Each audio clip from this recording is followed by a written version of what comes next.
idiot, actually that's not really fair, I shouldn't say that. What I should say is, because I'm a giant idiot, not only did I manage to delete the partially edited video for this project, I also managed to kill off most of the stock footage. So, yeah, hooray for me. So what that means is I got to get you caught up on what's going on here. And we're going to do that just as soon as I get these calipers fixed. And sometimes you just need to rejigger those tines, give them a little more tension, and then things go back to normal again. There you go. Not the most accurate calipers in the world, but, you know, accurate enough. But this video ain't about calipers. Now, you don't have to be some sort of genius exobiologist to realize that the humans of this planet don't particularly get along with the members of their own species very well. And in fact, they actually don't get along with any of the other species either, based on how quickly they're trying to, you know, smoke them all off. Oh, except for dogs. They do get along with dogs. You can see them walking behind the dog, and then when the dog will take a crap, the human picks it up and then puts it in a bag and takes it home, I guess. I don't know what they do with it after that. Maybe there's some sort of aftermarket value for that kind of thing? No idea. Don't want to know. The point I'm trying to make here is that basically humans are angry little creatures, and you gotta figure there's a reason for it. So after thinking about this problem for, well, not very hard and not very long, I have come to the conclusion that the reason for all this animosity comes down to one thing, and that's drill bits. Stupid, bloody drill bits. And the reason I know this is true is because as a human myself, I hate them so much. What you're looking at here is one of my attempts to corral these things into some semblance of order. And you can see how well that worked out. I spent the time, measured them all up, put them in their boxes, and then before you know it, they've migrated all around. And, you know, I guess I just don't work that way. And I don't think I'm the only one, because not so long ago, I was walking down the side of the road and I came across this, which must have fallen off of somebody's truck and exploded all over the side of the road. And, you know, because I'm a scavenger, I dutifully picked up all of the drill bits that were there and put them back in the box. Obviously, same kind of idea. You section them off, and then, you know, you never know what's what. You have to look at each one in order to figure out what you need. It's no good. Maybe it worked for this guy, I have no idea, but it doesn't really matter now because they're mine. Now, of course, the obvious solution to this is the index, and, you know, these do work great, provided they're always full and the bit you need is always there, but I think for the most of us, we've come across the situation where, you know, you've broken a couple, not replaced them, lost another two maybe, and, you know, you've got an index that doesn't have everything in it. So now you got to go buy some new ones and fill it up again, and you don't do that. You just, you know, make do with what you have, right? And eventually you end up with a giant collection of, you know, random bits like we have here. Now, if we're going to sort this mess out, the first thing we're going to need to do is figure out what size all these random drill bits are. And of course, we're not going to read the writing on there because nobody can. And unless you're some sort of weird savant, you really can't tell just by feeling them. So you can buy those little cards with the little holes in it. And, you know, you poke your bit into the holes and try and figure out which one it is. But, you know, just poking your thing in random holes, that really never works out very well. And during one of my more lucid moments, I came up with this little thing here. It's a little gauge that you take your drill bit. It's got a flat end and then a stepped end, you know, or a stepped side that gets smaller as you go down. You stick your drill bit in until it knocks against something. 5:30 seconds right there. Works pretty good, except wait a second, 11/16? That can't be right. It must be 11/64. Remind me to fix that. Anyway, this works good, except then you still have to put the drill bit away. And who's got time for that? So in essence, the only way this project is even worth doing is if we can combine the sizing and storage steps into one single fluid sexy motion. So let's dip into the past a bit and see how that process is coming along. Oh, if you watch this channel, you know I like slanty things, so that's the direction we're going to go with this one as well. And I know it looks like I just chewed this, but I did use a knife. And we've got a little container here, and I think that's going to need a little bit of reinforcement, so we'll just put that up against it there. And let's take our gauge, and I've placed it in this lovely holder. I don't even think this is going to work. Okay, so there, this is kind of what I'm thinking. And what is this?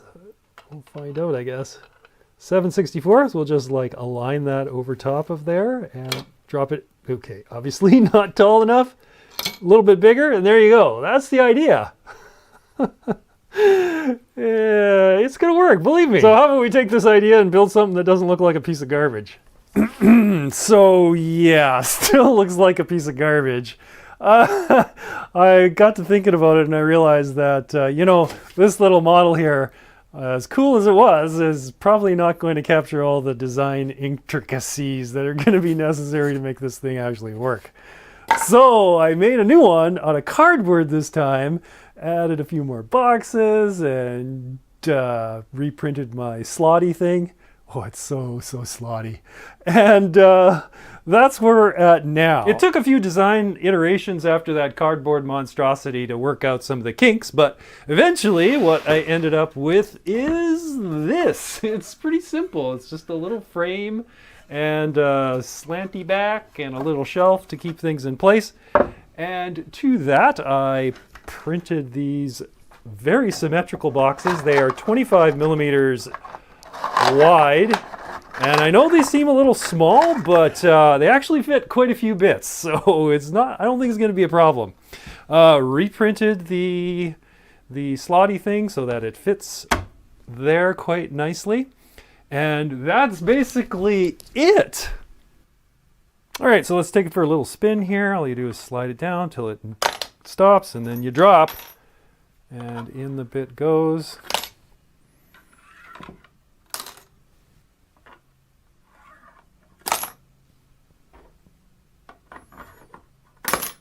So I think what I tend to do is I go up to the notch, I go back a little bit, and then drop. Now there is the potential to jam it into the next smallest size, and you'll know that you're not in the right spot when you're in there. You just have to back it out.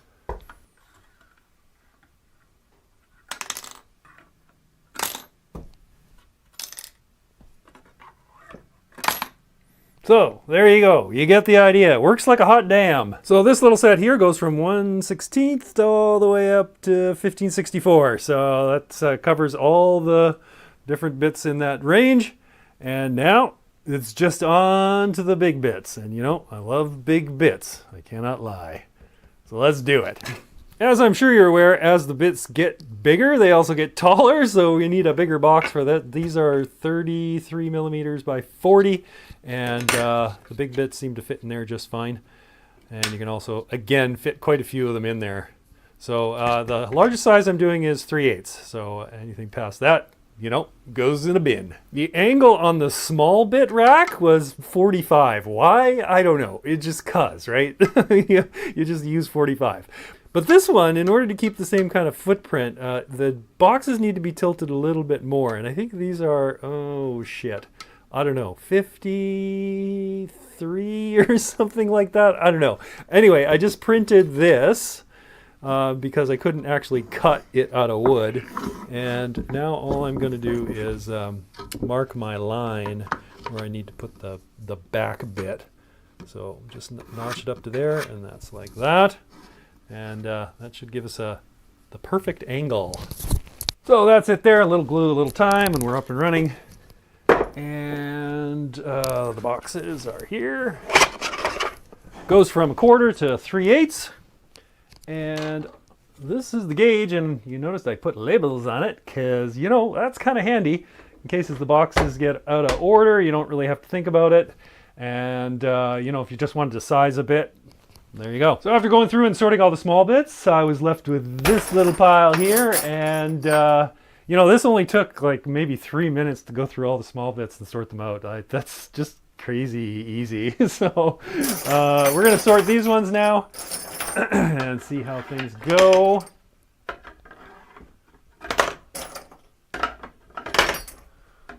Looks like, oh, only major sizes.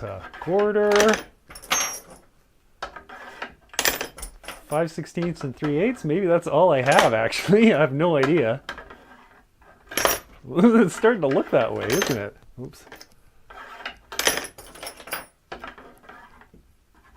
Wow. What's going on? I have to have some other ones, don't I? Maybe not. Oh, this one. Oh, some of the bits have this little triangle piece for gripping the. Well, maybe it's for actually making the bit fit into the drill better. Anyway, you got to be careful of those because they will fit further down than. Oh, look, something different. A quarter. How did that happen? Try it again. 3/8. This is crazy, man. Looks like I need to buy a few different bits. There's a 9/32.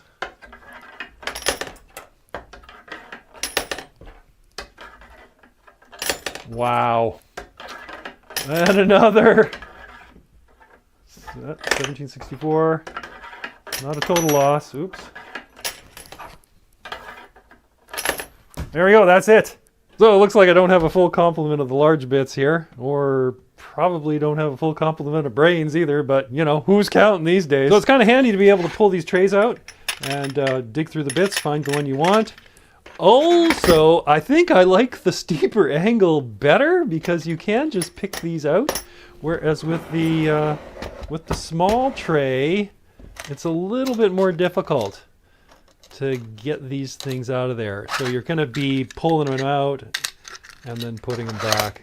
And again, it's really not a big deal either way. So I'm not going to change this up at all. So beyond this, I think what I might do is put these like that, stick a board in between, glue them on, and have a little, you know, a little handle to carry this around in. Take it to school and show all my friends. I don't know. Another option might be to actually stack them like this. That might be kind of handy too. Less portable, but you know, less of a footprint as well. So there's a couple options there. So something that would make this even more amazing is if this gauge was CNC milled out of aluminium. What happens right now is you're cruising along and you hit the notch and it'll kind of jam itself in there a little bit. So that's why you have to kind of back off a tiny bit and then drop it. If this was aluminium, I don't think you'd have that problem. It would just stop dead. You could just drop it right there. So that would be real sweet if, you know, if ever I get a CNC machine, I'm definitely making this my first project. So that's my bit sorter invention. Is it going to bring about world peace? Probably. And will I be getting the Nobel Peace Prize? I'm pretty sure I will, but I guess time will tell, see what the competition's like out there, but it's going to be pretty hard to beat. So do yourself a favor and make yourself one. It'll decrease your stress level by almost all of it. So thanks for watching. Cheers.